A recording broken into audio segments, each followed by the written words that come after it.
बिस्मिल्लाहिर्रहमानिर्रहीम। अस्सलाम वालेकुम वीवर्स। आज मैंने एक बहुत ही मासूम सी रेसिपी का इंतखाब किया है अपनी दूसरी रेसिपीज़ की तरह से।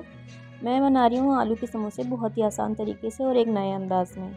इसके लिए मैंने 1 कप मैदा लिया है और उसको 2 चम्मच घी और 1 चम्मच नमक और आधे चम्मच अजवाइन डाल के अच्छी तरह से गूँध लिया है। उसको रेस्ट के लिए रख के मैंने एक फ्राई पैन में एक बारीक कटी हुई हरी मिर्च डाली, एक छोटी सी प्याज डाली बारीक चॉप, 1 चम्मच लाल मिर्च डाली, 1 चुटकी हल्दी डाली, हस्बे जायका नमक डाला और 1 छोटा चम्मच पिसी हुई सौंफ का डाला। अब इसमें मैंने 2 उबले हुए आलू मिला दिए हैं। अब इनको अच्छी तरह से मैश करेंगे, मिक्स करेंगे। अब मैं इसमें ड्राइड पुदीना डाल रही हूँ जो मेरा होममेड है। समोसों में इसकी और सौंफ की बहुत अच्छी खुशबू आती है, ट्राई करेंगे तो ज़रूर अंदाज़ा हो जाएगा। अब जो मैंने आटा गूंदा था उसके मैंने 2 पेड़े बना लिए हैं और उसकी नॉर्मल सी रोटी बेल के बड़ी करने वाली हूँ। गोल रोटी की तरह पे उसको बेल के उसको बड़ा कर लेंगे। अब उसको इस तरीके से 4 हिस्सों में तकसीम कर देंगे पहले, और फिर उसको मज़ीद 4 हिस्सों में तकसीम करेंगे। यानी कि जो एक रोटी मैंने बेली थी उसके 8 हिस्से हो गए मेरे पास। इस तरह से कट करने पर अब हर रोटी के जो नीचे वाला किनारा है इसके अंदर मैं 2 कट लगा लूँगी, थोड़े से लंबे, तकरीबन 1 इंच के बराबर।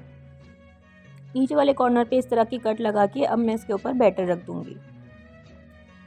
इस तरीके से अपना तैयारशुदा बैटर इसके ऊपर रखकर अब मैं इसको इस तरीके से फोल्ड करूँगी।